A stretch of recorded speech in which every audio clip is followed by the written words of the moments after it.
हाय दीदी, नमस्ते, प्रणाम। मेरा यूट्यूब चैनल चंदा कुमारी भोजपुरी गीत पर आप सभी का स्वागत है। आज हम एक देवता के गाना गाने जा रहे हैं, बहुत प्यारा।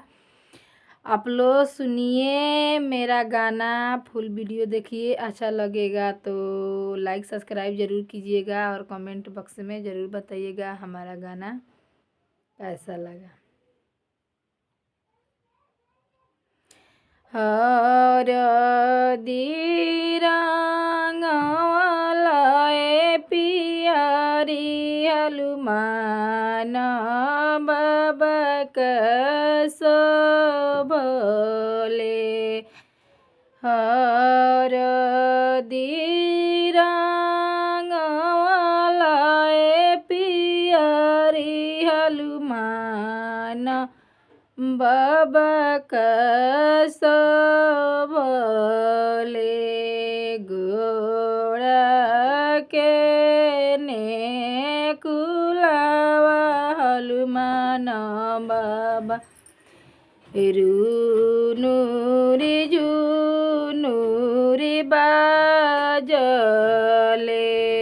गोड़ के ने कुलावा हनुमान बाबा।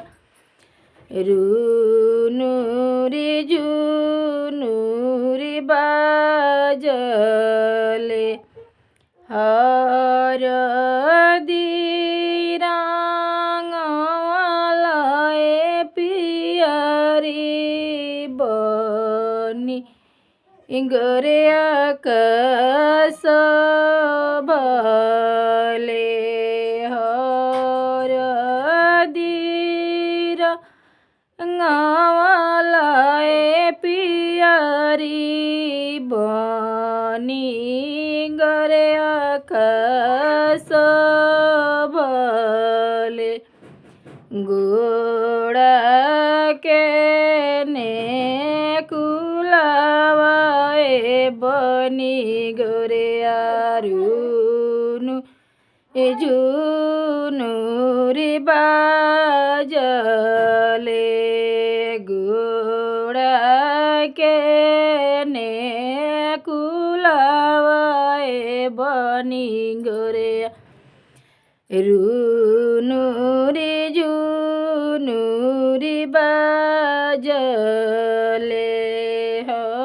हरदी रंगवलाए पियरी बरम बबक शोभले। हरदी रंगवलाए पियरी बरम बबक शोभले।